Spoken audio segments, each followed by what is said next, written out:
말씀드리겠습니다. 에베소서 4장 13절로 15절 말씀.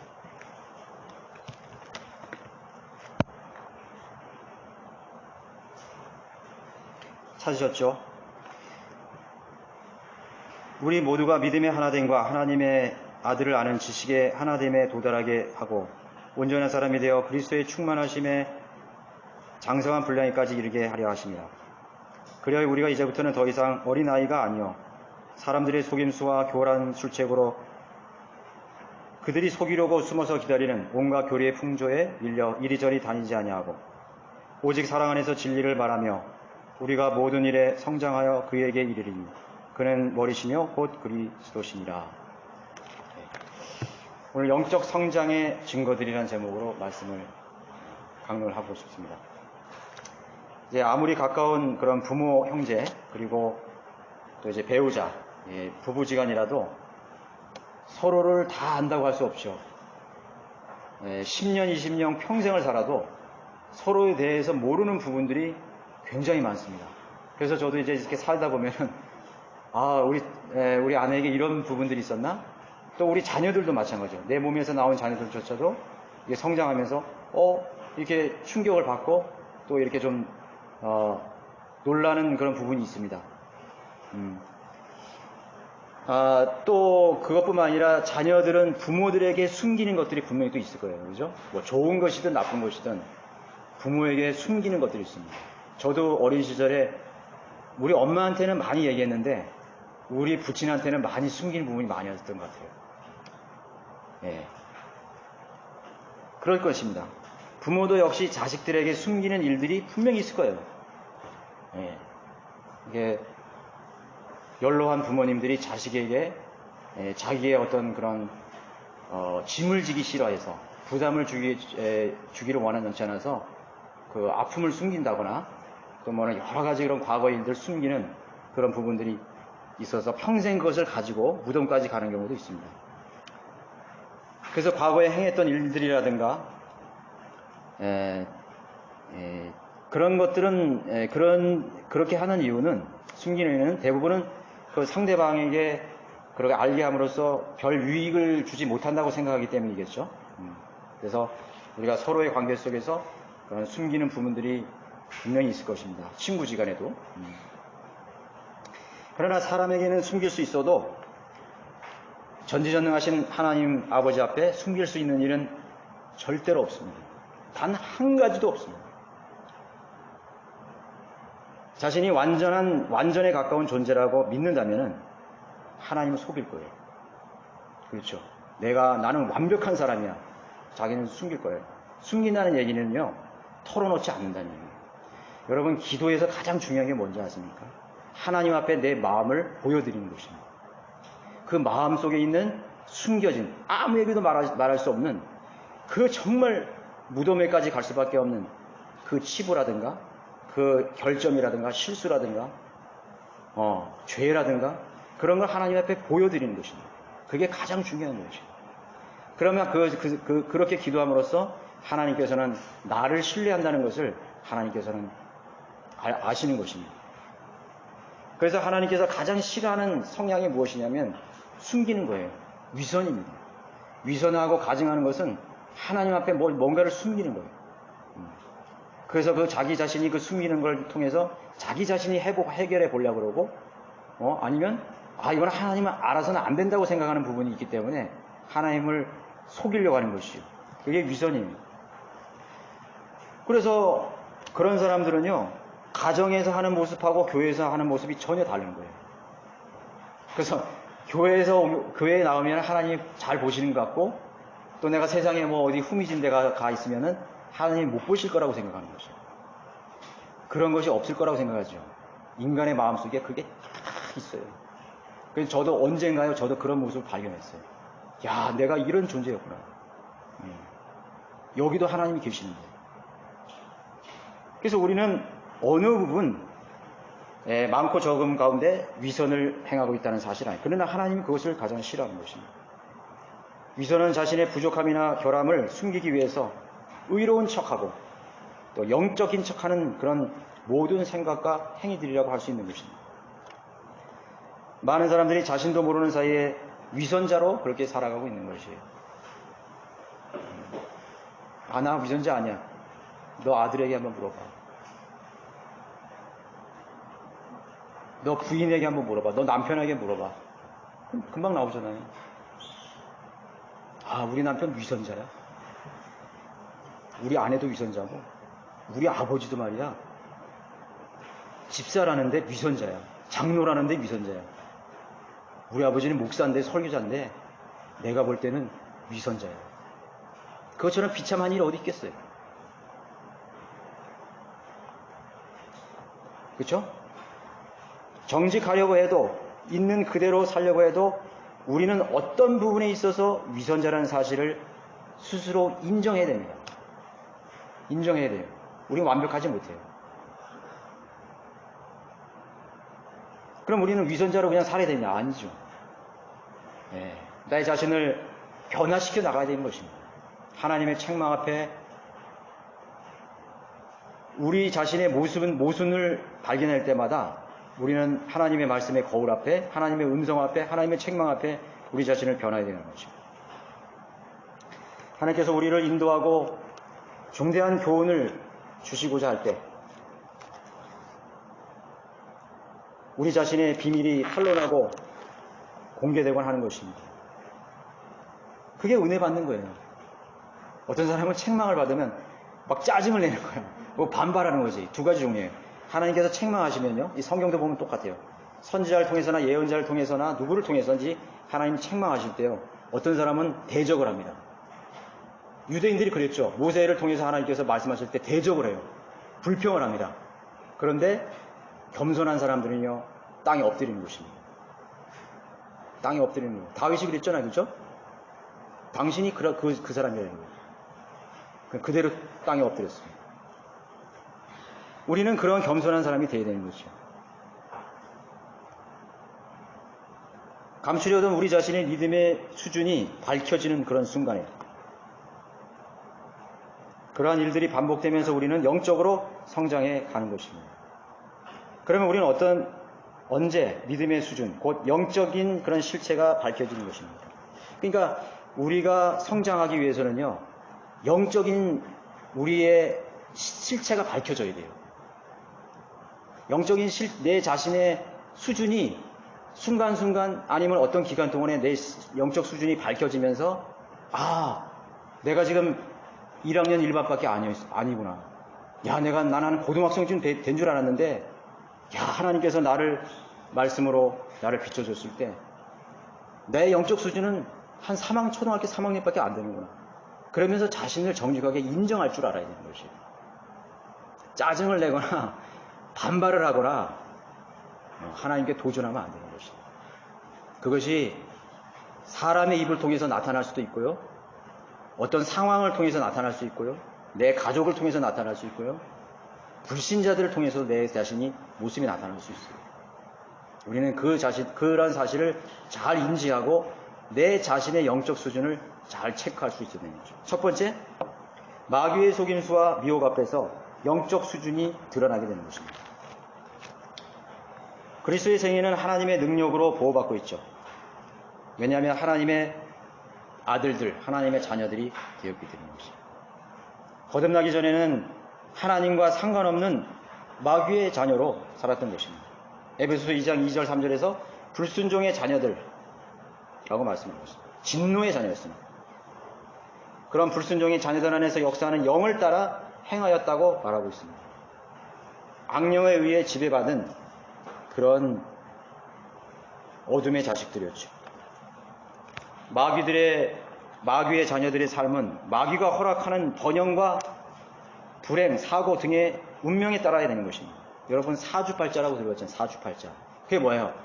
마귀가 간장하는 운명이 사주팔자예요. 생년연월시를 따지잖아요. 아, 당신 관상을 보니까 뭐 어쩌고 저쩌고 뭐 언제 뭐 사업이 어떻게 되고 뭐 망하고 뭐 이런 여자 만나면 안 되고 저런 여자 만나면 안 되고 그런 거 다 하잖아요. 그게 뭐예요? 마귀가 간장하는 운명이에요. 또 어떻게 보면 야, 참 팔자가 세게 생겼다. 그 사주팔자는 게 뭐예요? 인간은요, 하나님을 만나지 못하면 전부 사주팔자대로 사는 것입니다. 아셨어요?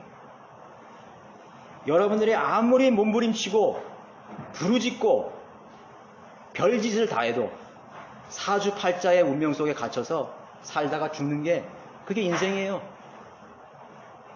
부자가 될 사주팔자 따로 있어요. 성공할 사주팔자 따로 있어요. 아니 지지리도 가진 것도 없고 배운 것도 없는 사람이 부자 되고 성공하는데 돼요? 안 되는 거죠. 그래서 흙수저, 금수저가 되는 것이에요. 절대로 안 됩니다. 안 돼요. 일찌감치 포기하는 게 나아요. 그래서 이 세상의 운명은 절망이야. 소망이 없어요. 금수저로 태어나도 똑같아요. 금수저로 태어나도 그 사람이 행복할 것 같아요? 아니에요. 금수저를 입에 물고도 피눈물을 흘리고 사는 것이 인생이라는 걸 알아야 되는 것이죠. 여러분 삼성 일가의 그런 며느리, 부부 봤어요? 형제들끼리 왕자의 난 해가지고 치고받고 싸우고 법정 소송하고 행복할 것 같죠? 그 사람들의 자산이 얼마예요? 수십조, 수백억 달러예요. 사람들이 이해를 못하는 거야. 아니 저 사람들은 세상의 최고의 부와 명예를 가지면서 왜 저런 짓을 할 수 있을까?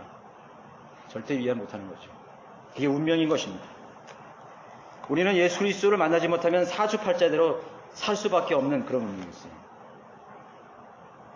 그러나 이제 그리스도인은 하나님의 아들들이 되었기 때문에 그 사주팔자로부터 완전히 해방되었습니다. 해방됐다 그랬죠. 그래서 우리는 자유인이 된 것입니다.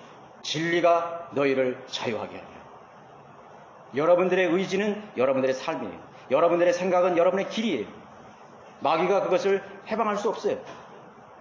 그러나 죄를 생각하고 육신을 생각하고 세상 가치관을 생각하면 무엇이 되는 거예요? 마귀가 개입을 하게 되는 것입니다. 어리석죠? 그래서 이제 하나님의 아들들이 되었기 때문에 마귀와의 관계는 영원히 끝난 것입니다. 그리스도인의 삶의 여정은 이제 하나님의 능력과 보호하심 안으로 들어온 것입니다. 어떻게 할 때? 조건이 있습니다. 성령을 따라 행할 때. 성령을 따라 행할 때. 말씀과 기도와 하나님의 말씀을 공부하고 설교를 열심히 듣고 도전받고 거기에 반응해서 헌신하고 생애의 여러 가지 일들을 통해서 영적인 그리스도인으로 성장해 가게 되는 것입니다. 여러분들의 의지는 어디에 있습니까? 세상에 있습니까? 하나님의 뜻에 있습니다. 지상의 평범한 믿음의 생활은 자신의 실체를 보지 못하게 만드는 것입니다. 스스로 영적인 척하면서 영적인 것으로 스스로를 느끼게 하는 것이에요. 그래서 많은 그리스도인들이 하나님의 뜻 안에서 희락을 누리지 못하고 있는 거예요. 간증을 가지지 못하고 있는 것입니다. 스스로 자만하는 것입니다. 나는 이 정도 하면 돼. 교회 생활의 길이는 믿음의 성장과 비례할 수도 있고 그렇지 않을 수도 있습니다. 그래서 이 사람이 성령대로 믿는 그리스도인이 되었고 바른 말씀과 진리 안에 들어온 삶이 지금 10년이 됐다 이거예요. 어떤 사람은 5년이 됐대요. 그런 길이가 여러분들의 믿음의 성장과 비례할 수 있어요. 또 그렇지 않을 수도 있습니다. 그래서 영적 성장의 증거라는 것은 시간의 흐름이나 겉으로 드러나는 활동으로 절대로 보여줄 수가 없는 것입니다.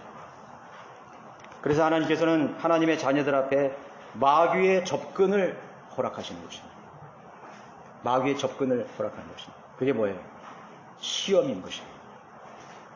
하나님의 시험은 마귀의 시험과 달라요. 마귀는 그 사람을 몰락하게 만들고 그 사람을 패망하게 만들고 비참하게 만들려고 하는 시험이에요. 그러나 하나님의 시험이 뭐예요? 그 사람을 성장하게 만들고 변화시키기 위한 계기로 마귀의 접근을 허락하시는 것입니다. 마귀는 빼앗긴 자신의 자녀들에 대한 맹렬한 분노와 시기로 가득 차 있습니다. 여러분 얼마나 시기가 있습니까? 내 자식이었는데 뺏겼다 이거죠. 여러분 소울 위닝이라는 것은 마귀의 수중에서 마귀에게 포로되었던 마귀의 자녀들을 뺏어오는 것입니다. 소울 위닝. 그 혼을 이겨오는 것입니다. 그래서 구령이라는 것은 제독의 사람들이 잘 몰라요. 그런 거예요. 소울 위닝? 구령? 전도라는 얘기 많이 들어봤어. 전도 이런 거 많이 들어봤어. 근데 전도라는 건 사람을 데려오는 거잖아요. 그죠? 소울 위닝이라는 것은 마귀에게 속해 있던 마귀의 자녀들을 내가 싸워서 이겨오는 것입니다. 구령이 쉬운 게 아니에요. 어린아이 한 사람이라도 구령하기 얼마나 힘들어요.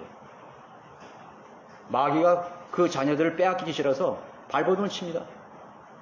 그러나 내가 하나님의 능력과 하나님의 지혜로 충만한 기도로서 내가 준비하고 나갔던 사람들은 그 혼을 이겨올 수 있는 것입니다. 자, 그렇기 때문에 그 마귀는 얼마나 분해하겠어요. 정말 분하죠. 나의 가장 소중한 자녀를 빼앗겼던 그 마귀는 얼마나 분해하겠습니까? 그리스도인이 어떤 상황에서 육신적으로 되었거나 죄와 연루됨으로써 마귀의 접근을 허용하게 되는 것입니다. 마귀로 틈을 타지 못하게 하라 그랬죠. 내가 육신적인 생각을 하면 마귀가 그대로 들어옵니다.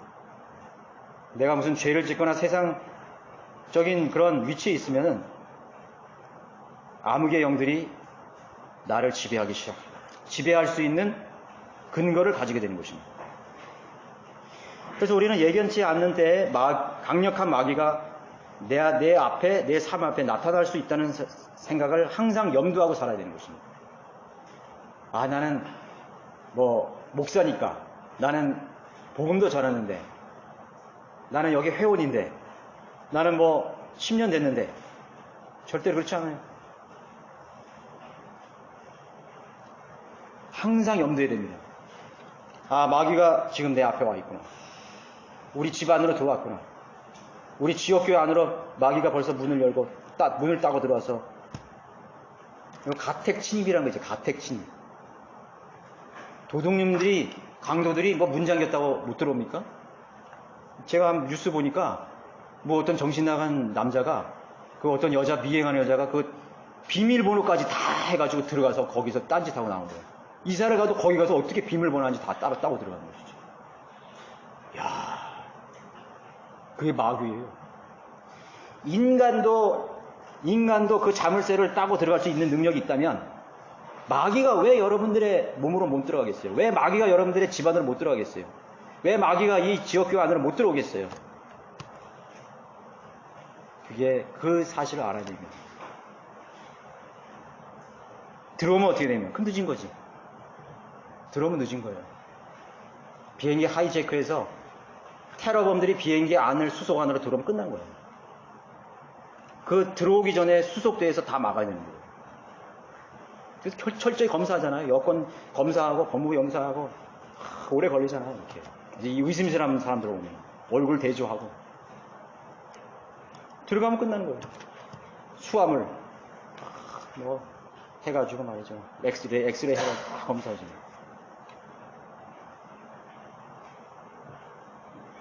들어오기 전에 우리는 해결해야 되는 것입니다. 에덴 동산에서 이브 앞에 그 마귀는 나타났고, 노아에게 나타났고, 모세에게 나타났고, 아브라함에 나타났고, 마귀는 믿음의 영웅이라는 사람들 앞에까지 나타났던 것입니다.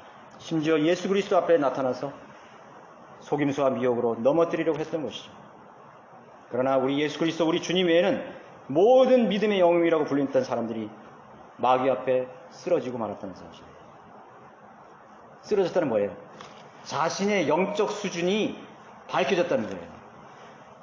자신의 영적 수준이 밝혀진 거예요. 마귀에게 당했다는 건 뭐예요? 마귀에게 영적 수준이 밝혀지는 순간이에요. 아, 마귀에게 속았구나. 그게 내 영적 수준의 그리스도인 내 영적 수준이에요. 야, 근데 속은 게 어마어마한 게 속은 게 아니야. 별거 아닌 게 속았어요. 얼마나 여러분 억울하지 않아요? 억울하지 않습니까? 그러나 그게 이미 늦었어요.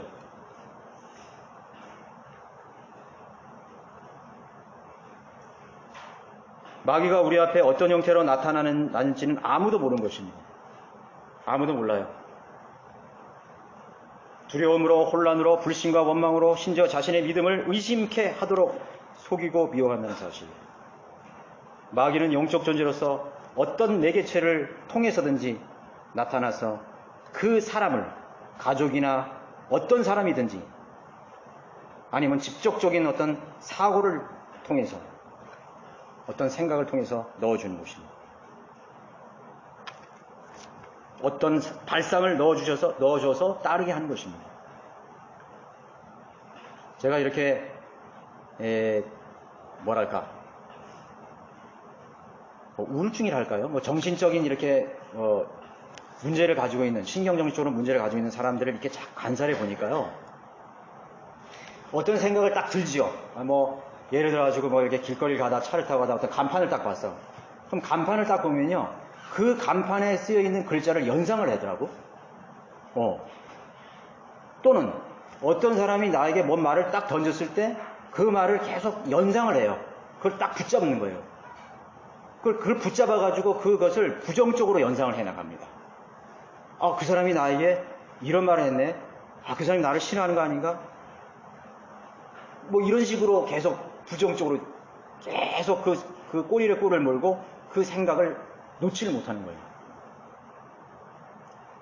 그게 마귀가 주는 생각이에요. 마귀가 주는 생각. 여기 성령들을 믿는 지옥교회 온 사람들, 여기 한 번 왔다 두 번 왔다 간 사람들도 있어요. 똑같아요.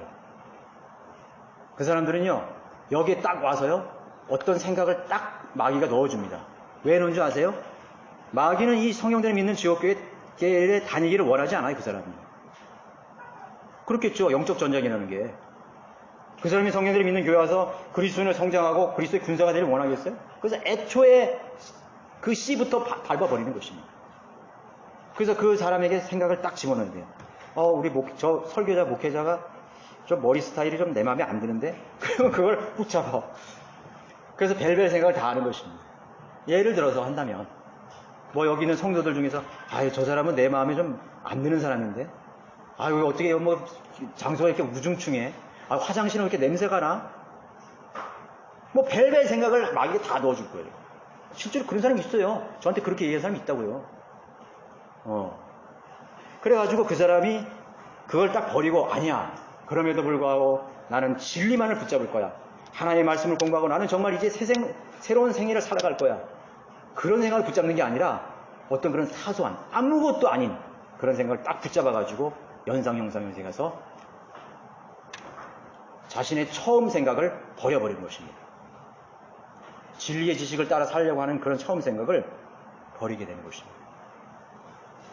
여러분, 어떤 생각이 들 때 그걸 빨리 버릴 줄 알아야 돼요. 마귀가 그런 발상을 넣어줘서 공격합니다. 혹은 매스컴이나 현대 문명의 이기들을 통해서 접근합니다.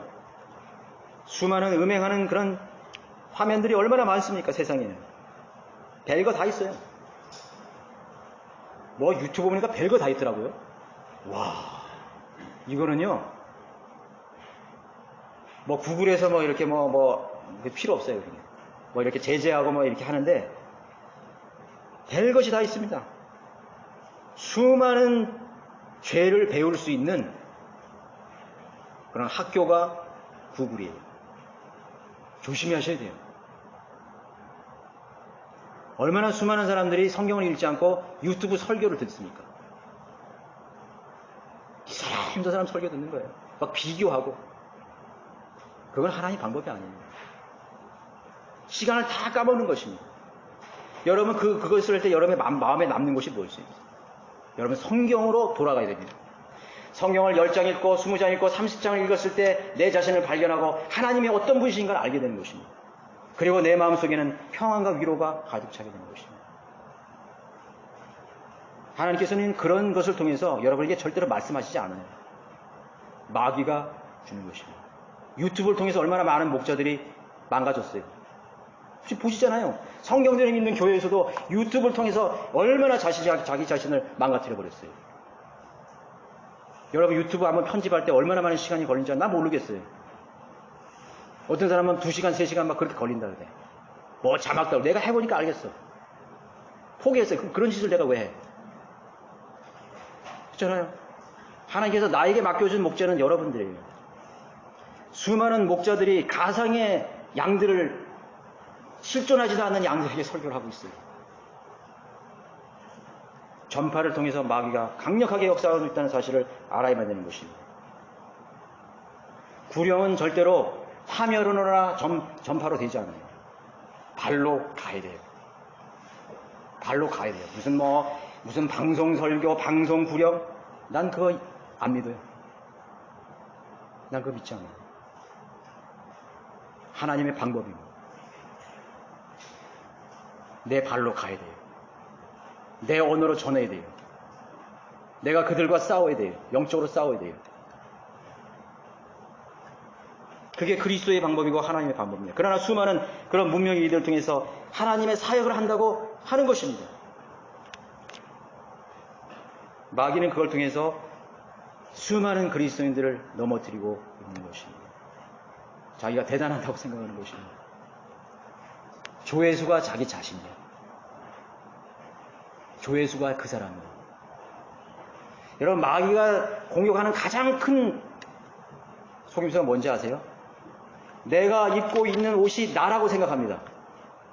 그래요? 내가 입고 있는 옷이 나예요? 사람들은 그렇게 생각해요. 내가 타고 있는 좋은 자동차가 바로 나예요.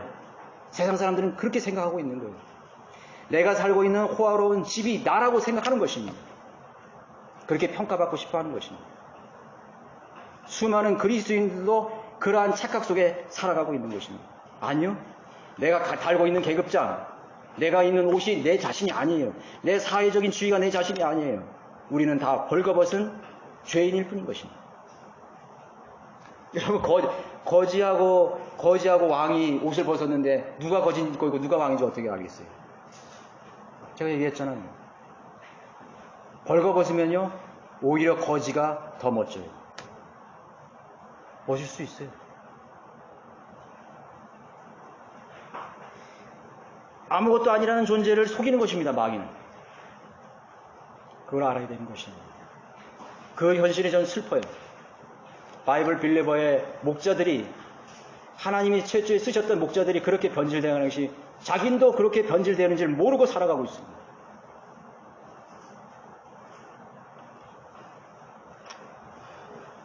자신의 편안하고 안락한 삶을 떠나서, 안락한 침대를 떠나고 의자를 떠나고 집을 떠나서 밀림과 정글에서 죽어간 수많은 신실한 그리스도인들의 삶을 비교해 볼 때 부끄러운 일이 아닐 수 없는 것이에요.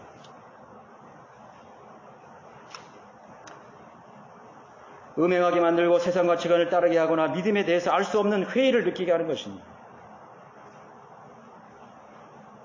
그래서 자기 옷을 절대로 벗지 못하는 것이에요.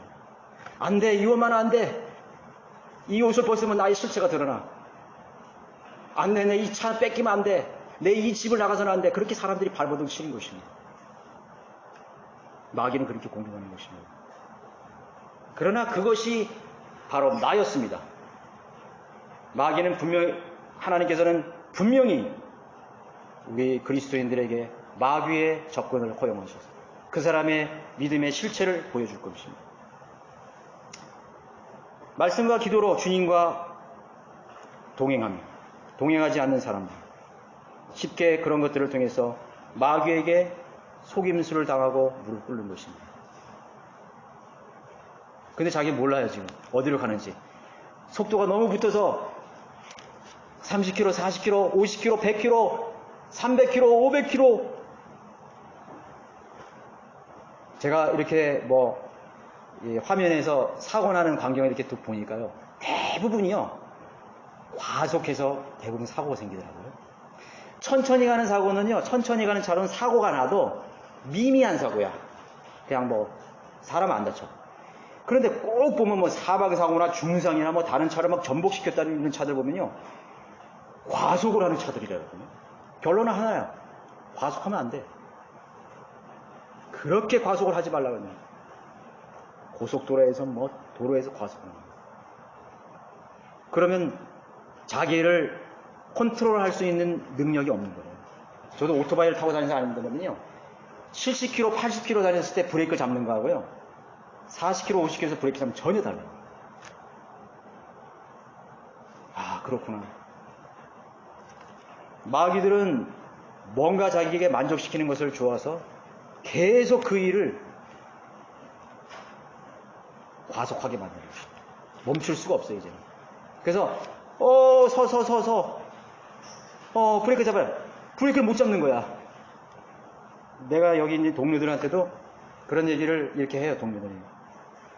아, 이제 좀, 그거 좀 절제해야 되지 않습니까? 그러면, 아니래. 이제 늦어버렸대. 지금 끝내기라는 거는 여기서 포기하는 걸 늦어버렸대. 안 되는 거예요. 내가 마음에 이런 거야. 아, 늦었구나. 그 사람 안 되겠구나. 그래서 내가 또 그 사람에게 얘기해요. 형제요. 내가 그럴 때 형제에게 30km 달릴 때 내가 그만두라고 그랬잖아요. 그때 그만뒀으면 멈출 수 있었는데 지금 500km로 가고 있기 때문에 당신은 멈출 수가 없군요. 죄에 한번 만류되면요 그것을 멈출 수가 없는 것입니다. 그래서 타락하는 것입니다. 배교하는 것입니다. 더러움에 빠지는 것입니다.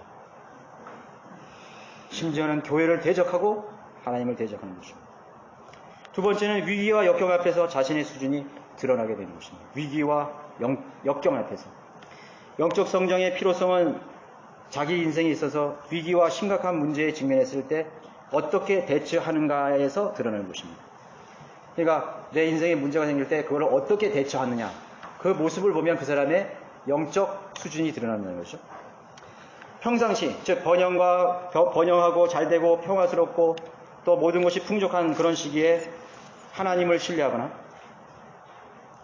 그럴 때 자기의 삶의 이정표가 바로 세워지지 않으면은 갑자기 닥친 인생의 위기 앞에서 속수무책이 되어버리는 거예요.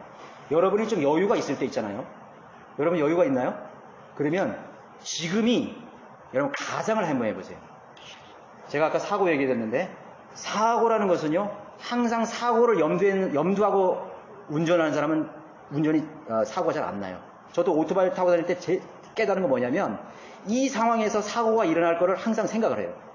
내가 교차로에 갈 때 이 차가 사람이 튀어나오겠구나 생각을 하면서 차를 몰아요. 오토바이를 몰아요. 그러면 실제로 오토바이가 튀어나오거나 차가 튀어나올 때 내가 컨트롤할 수 있는 것이에요. 내가 잘 갈 때, 여러분들이 잘 나갈 때, 평안할 때, 내 인생에 있어서 위기가 닥쳤을 때 어떻게 해야 될 것을 시나리오를 만드십시오. 내게 가장 소중한 것이 나에게 떠나갔을 때, 내 자존심이 무참하게 짓밟혔을 때 나는 어떻게 할 것인가.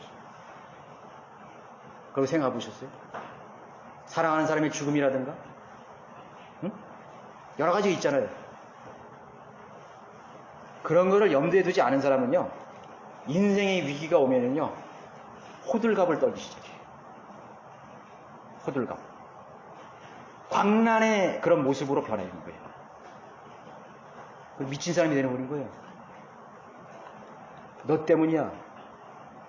너 때문에 내 인생이 망가졌어. 응? 네가 그렇게 하지 않았으면 이렇게 안 될 텐데. 심지어는 너를 만나서 내가 인생이 이 모양 이 꼴이 됐어. 그렇게 되는 거예요. 심지어는요 내가 너 같은 자식을 만나서 내가 이렇게 됐다. 당신 같은 부모 만나서 내가 내 인생이 이렇게 됐다. 뭐 이따위 소리는 하고 말이에요. 응?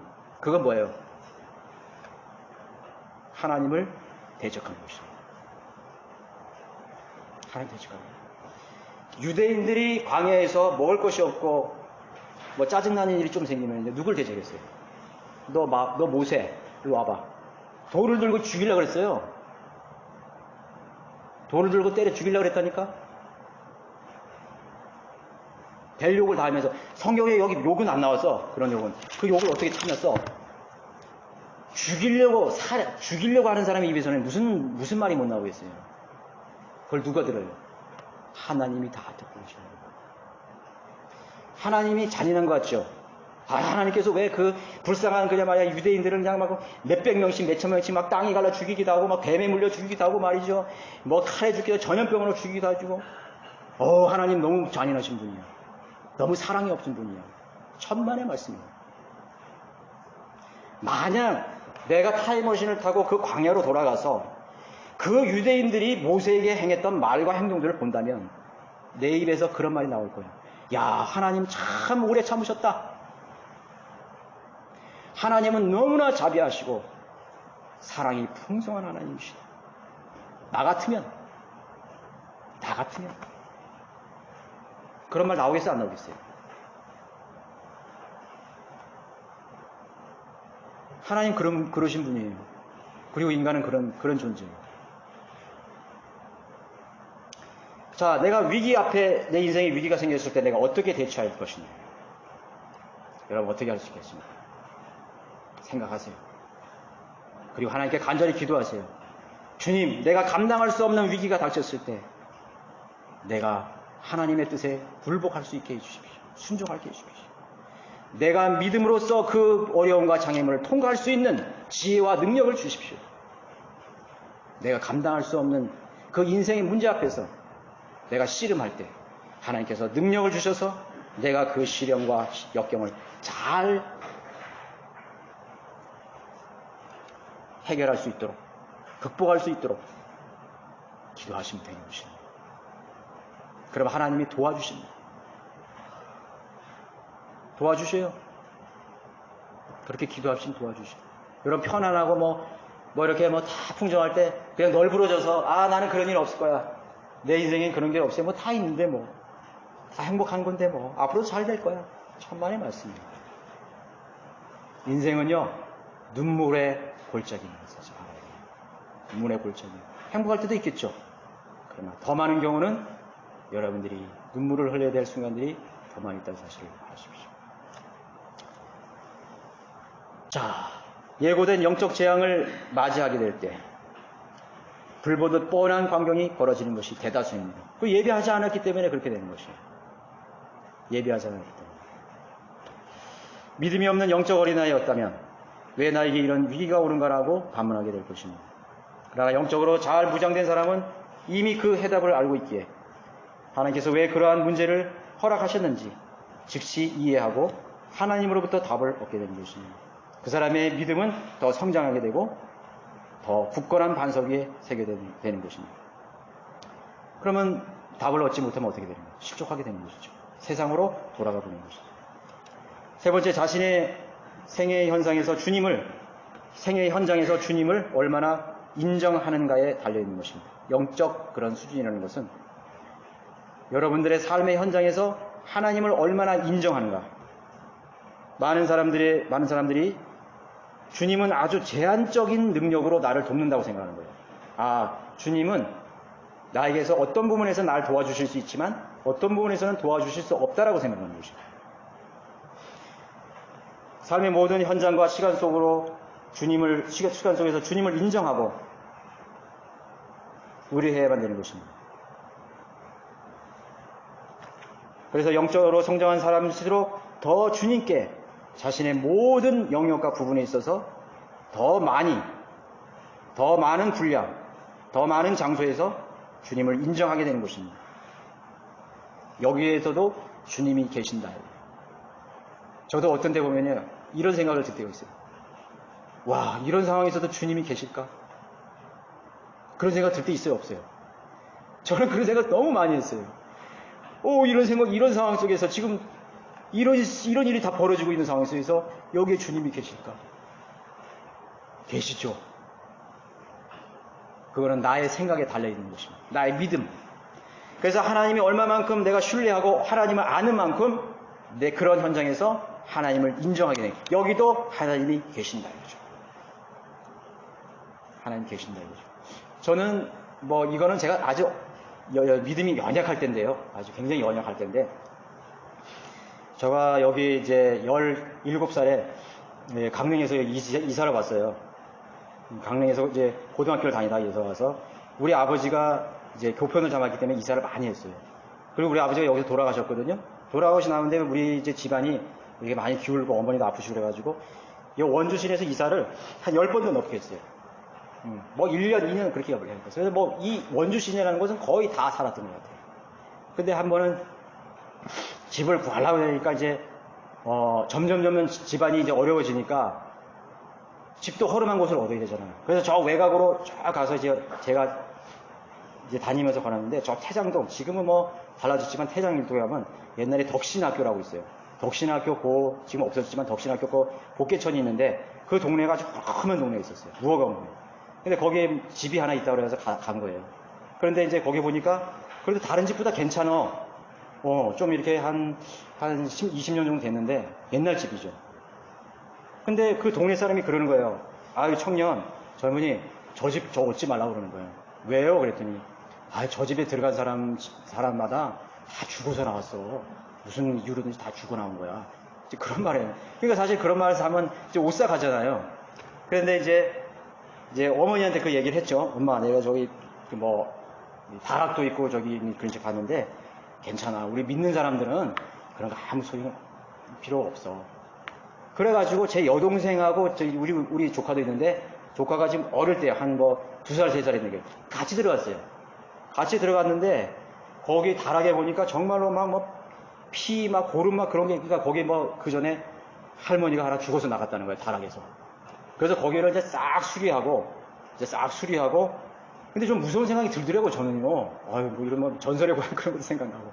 그래가지고, 하여튼 도배를 내 나는 대로 다 하고 거미줄 걷어내고 사람이 오래도 안 서니까. 귀신 나오는 집이야, 한마디로. 그래서 어머니는 열심히 기도하시더라고요. 그 당시에는 어머니가 진리도 몰랐지만 하나님에 하면 신실했죠. 그래서 어머니가 이제 나하고 같이 기도하자는 거야. 같이 이제 기도하고 그것 때문에 기도 안 하냐고. 우리 믿음 있는 사람은 항상 기도해야 되니까. 그런 것도 마찬가지고. 내가 무서워하니까 우리 경일이 이렇게 용기를 주고 무서워하지 않게 해달라고 이렇게 기도하고 있어요. 그래서 그걸 싹 치우고 제가 거기다가 성경 구절을 다락에다가 그 이사야 있는 일어나라 빛을 발하라 하는 거 있잖아요. 개역 성경이 있지만 그 다음에 그걸 탁 새겨가지고 쓰고, 그리고 거기를 성경 공부하는, 성경을 읽고 기도하는 방으로 만든 거예요. 그 다락을. 그래서 우리 조카도 조금 할 때 그 다락에 올라오다 떨어지기도 하고 그랬었어요. 그런 추억이 있어요. 그래서 거기서 기도도 하고 찬양도 부르고 아무 일 없어요. 거기서 아주 잘 살았어요. 여기. 제가 왜 이런 일을 지금 했죠? 하여튼 어떤 상황에서든 하나님이 계신다 이거죠. 하나님 거기 계신다. 말씀이 계시고, 여러분 우리 바른 말씀을 가진 사람은 하나님이 동행하잖아요. 여기에 하나님 계시는 거예요. 내가 있는 곳에 하나님 계시는 거예요. 그렇죠? 내가 없으면 하나님 없어요. 그러니까 내 자신이 얼마나 중요한 거예요. 바이블 빌리버, 진리를 가진 사람들이 거기에 있는다는 거예요. 그 주님이 계신 거예요. 어둠 속에 내가 있어. 주님이 계신 거예요. 비참한 전쟁의 현장에, 다툼의 현장에, 참혹한 그런 돌이킬 수 없는 그 환장에 내가 있다면 주님이 계신 거예요. 주님이 계신 것만큼 더 큰 희망이 어디 있습니까? 그렇죠? 내가 그러한 믿음을 가지고 그런 확신을 가지고 있다는 게 얼마나 큰 자산이에요. 믿음의 유산이에요. 그죠? 실망할 수 없죠. 그래야 내가 뭔가 줄 수 있는 거예요. 그대여. 그리스도인 나에게 줄 수 있는 것이 무엇입니까? 내게 은과 금은 줄 수 없거니와 내가 나사렛 예수 그리스도인 용기를 얻으라. 하나님이 우리를 도우신다. 그것만큼 큰 자산이 어디 있겠습니까? 그렇죠? 네. 자, 마무리 짓겠습니다. 결론은 영적인 군사가 되는 것은 쉬운 일이 아닌 것입니다. 이러한 과정과 주님의 교훈을 통해서 우리가 깨우치고 또 돌이키고 실수를 반복하고, 그러면서 자기 자신의 영적인 수준을 발견하고 하나님께 내 자신을 인정하고, 그러면 여러분 그리스도의 군사로 한 단계 성장해 나가는 것입니다. 어떤 경우든 자신의 영적 수준을 보여주실 때 겸손히 여러분 받아들이십시오. 그리고 주님을 더욱 붙드심으로 여러분의 믿음 성장이 멈추지 않기를 바랍니다. 모두 일어나셔서